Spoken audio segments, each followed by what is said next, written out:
வணக்கங்க. நான் தாங்க பவித்ரா திருவருள். பிஎஸ்டி ஹாஸ்பிட்டல்ஸில் ஹாஸ்பிட்டல் கவுன்சிலிங் சென்டரில் அப்ஸ்டெட்டிக்ஸ் அண்ட் கைனகாலஜி டிபார்ட்மெண்ட்டில் சைக்காலஜிஸ்டாக இருக்கேன். இங்கே வர ப்ரெக்னென்ட் விமென்ஸ்க்கு சைக்காலஜிக்கல் கவுன்சிலிங் வந்து கொடுத்துட்ருக்கோம். பொதுவாக ப்ரெக்னென்ட் ஆனதுக்கப்புறம் பெண்கள் வந்து என்ன மாதிரி மாற்றங்கள்லாம் ஃபேஸ் பண்ணுவாங்கன்னு பார்த்தீங்கன்னா, உடல் ரீதியாக மன ரீதியாக ரெண்டுமே வந்து இருக்கும்.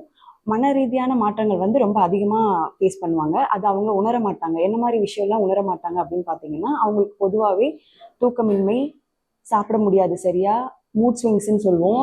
அதிகமாக கோவப்படுவாங்க. எதுக்கு கோவப்படுறாங்கன்னு தெரியாது. சின்ன விஷயத்துக்கு ரொம்ப இரிட்டேட் ஆவாங்க. கூட இருக்க எல்லாரையும் நம்மளே பார்த்துக்கணும் அப்படின்னு நினைப்பாங்க.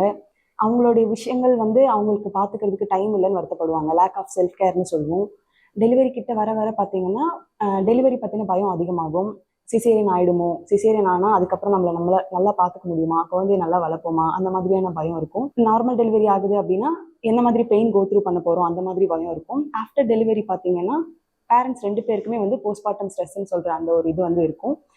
அப்போவும் வந்து அதிகமாக பதட்டப்படுவாங்க. சரியாக தூங்க முடியாது. குழந்தை எப்போ அழறாங்க, எதுக்கு அழறாங்கன்னு தெரியாது. இந்த மாதிரி பதட்டம்லாம் அவங்களுக்கு இருக்கும். காமனாக சொல்லப்படுற பேபி ப்ளூஸ் அப்படின்ற சிம்டம்ஸும் ஃபேஸ் பண்ணுவாங்க. அதில் வந்து பார்த்தீங்கன்னா, நம்ம முன்ன சொன்ன மாதிரி அவங்க கவனிச்சிக்க முடியாது. குழந்தைக்கு மட்டுமே முழு ப்ரையாரிட்டி கொடுப்பாங்க. அது போக கூட இருக்கவங்களும் பார்த்தீங்கன்னா, ஃபேமிலி மெம்பர்ஸ் ப்ரையாரிட்டி கொடுக்குறது குழந்தைக்காக தான் இருக்கும். ப்ரெக்னென்ட் சமயத்தில் எப்படி பார்த்துக்கிட்டாங்களோ அந்த மாதிரி அந்த மதரை பார்த்துக்க மாட்டாங்க. ஸோ இது எல்லாமே அவங்களுக்கு ஒரு கைண்ட் ஆஃப் ஸ்ட்ரெஸ்ஸாராக இருக்கும். இது எல்லாமே அவங்க எமோஷனலாக வந்து ஃபேஸ் பண்ணுவாங்க. ஸோ இதை நிறைய பேர் கவனிக்காமல் விட்டுடுறாங்க. இந்த மாதிரி வரவங்களுக்கு நம்ம இங்கே வந்து மனநல ஆலோசனை வந்து வழங்கிட்டு இருக்கோம். இந்த மாதிரி இருக்கவங்க பொதுவாக என்னெல்லாம் பண்ணலாம் அப்படின்னு பார்த்தீங்கன்னா, அவங்களோட செல்ஃப்க்கு அவங்க டைம் எடுத்துக்கணும். கரெக்டான தூக்கம் எடுத்துக்கணும். முடியாத பட்சத்தில் கூட இருக்கவங்க கிட்ட சொல்லலாம். ஃபேமிலி மெம்பர்ஸோடைய சப்போர்ட் வந்து இந்த இடம் பெறுது.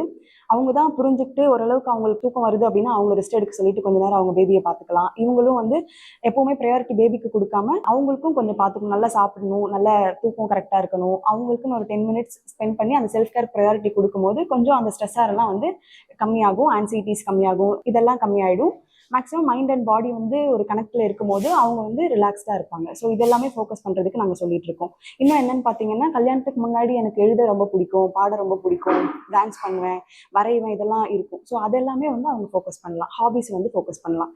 லைக் ஜேர்னலிங் பண்ணுறது, தோன்றதே எழுதலாம். தினமும் அவங்களுக்கு தோன்றதே எழுதலாம். பிடிச்சவங்க கிட்ட பேசலாம். அது போக இங்கே நம்ம சப்போர்ட் கொடுத்துட்டு இருக்கோம். நமக்கு இங்கேயும் வந்து அவங்க ஏதாவது சஜஷன்ஸ் இருந்தால் சொல்லலாம், கேட்கலாம். அந்த மாதிரி வந்து அவங்க பண்ணிக்கலாம்.